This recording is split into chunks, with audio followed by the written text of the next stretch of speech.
I had the chance to see San Francisco Opera's presentation of Omar over the weekend, and to say it's powerful would be an understatement. It is a story of a man forcibly taken from his village in West Africa and sold into slavery in the 1800s.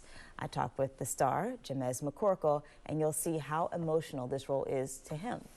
Yes, I hear, now I hear the drumming of my faith. How do you feel every time you get up on the stage as Omar, a role that you created? You know, it's very fulfilling. It's a story that I get to bring to the stage that has never been really done before. You know, it's a story for us, by us, you know.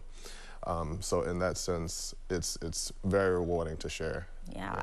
I think what was so heartening for me to learn is that Omar is based on a true story, a piece of history that a lot of people might not know a lot about. I got to see it on Friday, and I was talking to a season ticket holder that I met there, and he was just commenting about just the diversity of people that he sees at Omar that he might not normally see at other shows. And I think that is very inspirational too, that so many people, whether it's their faith or their race or whatever it is, you have a variety of people that are drawn to what this story means. And also, you know, it's very wonderful to hear when they make the announcement before the show, or ask the question, or say how many people have been, this is their first, or thankful to the people who have been here and this is their first time to the show, and you hear the audience erupt with applause. Yeah. You can tell each one of them are very excited that this is their first opera, you know, and they're ready to be taken on a journey. They're ready to be taken on that experience. Okay, let me just tell you, it does take you on a journey, and it's a very emotional one because we are talking about a story of a man taken from his homeland into slavery, that journey, that experience. And as an African American, as someone who grew up in the South, some of those images were really heavy and really striking to me. But at the same time, I felt very inspired, very honoring and appreciative of, as you're saying, what people went through. What was it like for you to bridge those two worlds? Bringing something so painful sometimes, but also yet inspiring to life in a way. Well, you know, there's also certain moments specifically in this opera that are, when I first had to learn how to perform this role, I had to take a moment to just stop myself from even crying sometimes, you know. There's a scene where my mother passes away, and she's murdered in Senegal.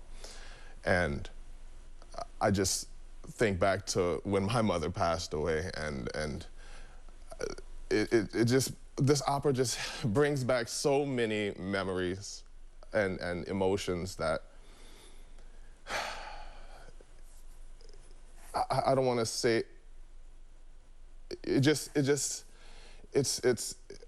all I can say is it's something that you really just have to experience. This opera is something you really have to experience firsthand. No one can really tell you what this opera is about, really, because it's so life-changing.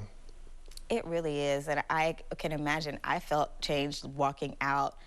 I don't want to spoil it, but you are really immersed in the music of it. So, and the story, you really feel it. Like, my friend was with me and she was like, I really felt the spirit in this room. Talk about just the magic of that and what you hope people really take away from coming to see Omar. The spirit of the room.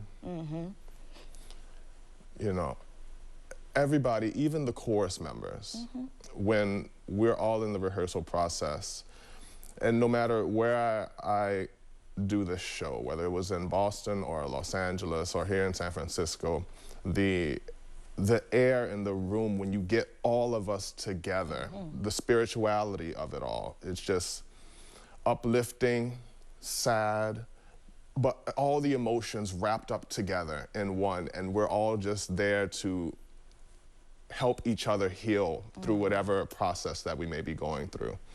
And that's what I feel this opera helps us as artists to do.